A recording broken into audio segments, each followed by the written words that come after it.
Social media पर अक्सर एक ऐसा नक्शा वायरल होता है जिसे देखकर लगता है कि इसराइल सिर्फ एक छोटा सा मुल्क नहीं बल्कि पूरे मिडल ईस्ट पर फैलने वाला है। इसे कहा जाता है ग्रेटर इसराइल। लेकिन सवाल ये है, क्या ये कोई हकीकी प्लान है या सिर्फ एक ऐसी कहानी जो जानबूझकर लोगों के जहनों में डाली गई है। ये मौजू सिर्फ एक नक्शे या एक दावे तक महदूद नहीं है।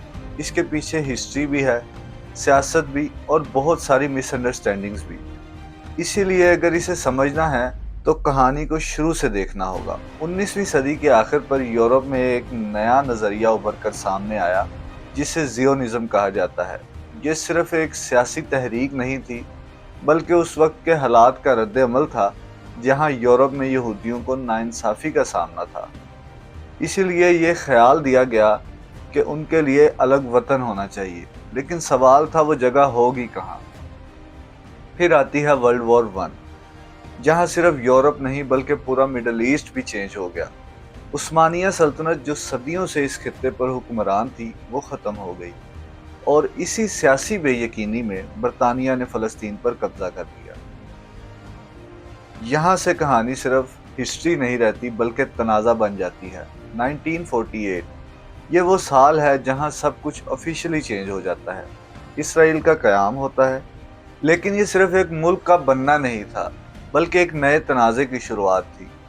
इर्द गिर्द के अरब ममालिक ने इसराइल को तस्लीम करने से इनकार कर दिया और फौरन जंग भड़क उठी।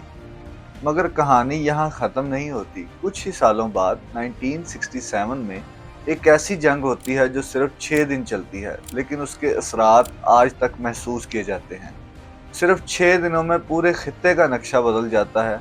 इसराइल ने वेस्ट बैंक, गजा और कुछ दीगर इलाकों पर कंट्रोल हासिल कर लिया और यही वो मुकाम है जहां लोगों के जहन में एक सवाल पैदा होता है, क्या ये फैलाव यहीं रुकेगा या मजीद आगे बढ़ेगा। इसी पस मंज़र में ग्रेटर इसराइल का तस्वुर सामने आता है।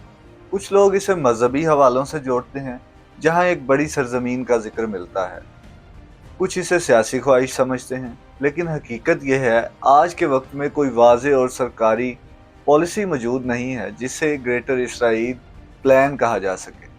फिर भी सोशल मीडिया पर वायरल होने वाले मैप्स अक्सर लोगों के खदशात और अंदाज़ों को जाहिर करते हैं, ना कि ग्राउंड रियलिटी को। और यही वो जगह है जहां सबसे ज़्यादा कन्फ्यूजन पैदा होता है। तो ग्रेटर इसराइल एक ऐसा मौजू है जो तारीख, अकीदा और सियासत के दरमियान फंसा हुआ है, लेकिन हकीकत तक पहुंचने के लिए खुद देखना, सोचना और समझना ज़रूरी है। शुक्रिया।